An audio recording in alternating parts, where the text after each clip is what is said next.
ನಮಸ್ತೆ ಟಿವಿ 20 ಕನ್ನಡ ವಾಹಿನಿಗೆ ಸ್ವಾಗತ. ಕುಡಿದ ಮತ್ತಲ್ಲಿ ಬೈಕ್ನಲ್ಲಿ ತೆರಳುತ್ತಾ ಇದ್ದ ಮಹಿಳೆಯನ್ನ ಟಾಟಾ ಎಸ್ ವಾಹನದಲ್ಲಿ ಹಿಂಬಾಲಿಸಿ ಚುಡಾಯಿಸ್ತಾ ಇದ್ದ ಚಾಲಕ ಬಳಿಕ ಬೈಕ್ಗೆ ಡಿಕ್ಕಿ ಹೊಡೆದು ಪರಾರಿಯಾಗಲು ಯತ್ನಿಸಿದ ಘಟನೆ ರಾಯಚೂರು ಜಿಲ್ಲೆಯ ಲಿಂಗಸಗೂರು ತಾಲೂಕಿನ ಅಮರೇಶ್ವರ ಕ್ರಾಸ್ ಬಳಿ ಜರುಗಿದೆ. ಡಿಕ್ಕಿಯ ಪರಿಣಾಮ ಬೈಕ್ ಸವಾರಿ ಗುರುಲಿಂಗಮ್ಮ ಅವರ ತಲೆಗೆ ಗಂಭೀರ ಗಾಯಗಳಾಗಿದ್ದು ಅವರು ಸಾವು ಬದುಕಿನ ಮಧ್ಯೆ ಹೋರಾಟ ಮಾಡ್ತಾ ಇದ್ದಾರೆ. ಘಟನೆಯ ದೃಶ್ಯ ಮೊಬೈಲ್ನಲ್ಲಿ ಸೆರೆಯಾಗಿದ್ದು ಡಿಕ್ಕಿ ಹೊಡೆಯುವ ಕ್ಷಣದ ವಿಡಿಯೋ ಸಾಮಾಜಿಕ ಜಾಲತಾಣದಲ್ಲಿ ಹರಿದಾಡ್ತಾ ಇದೆ.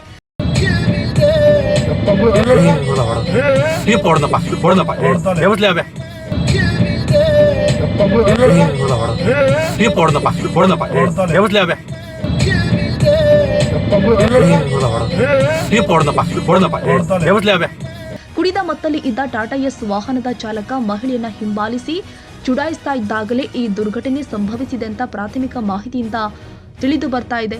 ಘಟನೆ ಹಟ್ಟಿ ಪೊಲೀಸ್ ಠಾಣಾ ವ್ಯಾಪ್ತಿಯಲ್ಲಿ ಜರುಗಿದ್ದು ಮಾಹಿತಿ ಪಡೆದ ಪೊಲೀಸರು ಕೆಲವೇ ಸಮಯದಲ್ಲಿ ಆರೋಪಿಯನ್ನ ಬಂಧಿಸಿ ಪ್ರಕರಣ ದಾಖಲಿಸಿ ಮುಂದಿನ ತನಿಖೆ ಕೈಗೊಂಡಿದ್ದಾರೆ. ಬಸವರಾಜ್ ಹೂನೂರು, ಟಿವಿ 20 ಕನ್ನಡ, ಲಿಂಗಸಗೂರು.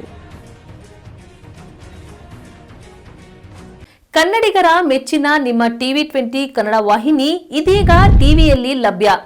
ಕರ್ನಾಟಕ ಮತ್ತು ದೇಶ ವಿದೇಶದ 360 ಡಿಗ್ರಿ ಸುದ್ದಿ ವಿವರವನ್ನ ಪಡೆಯುವುದಕ್ಕೆ ಟಿವಿ 20 ವಾಹಿನಿಯನ್ನು ಲೈಕ್ ಮಾಡಿ, ವಿಡಿಯೋಗಳನ್ನು ಶೇರ್ ಮಾಡಿ, ಕಮೆಂಟ್ ಮಾಡಿ, ಸಬ್ಸ್ಕ್ರೈಬ್ ಮಾಡಿ.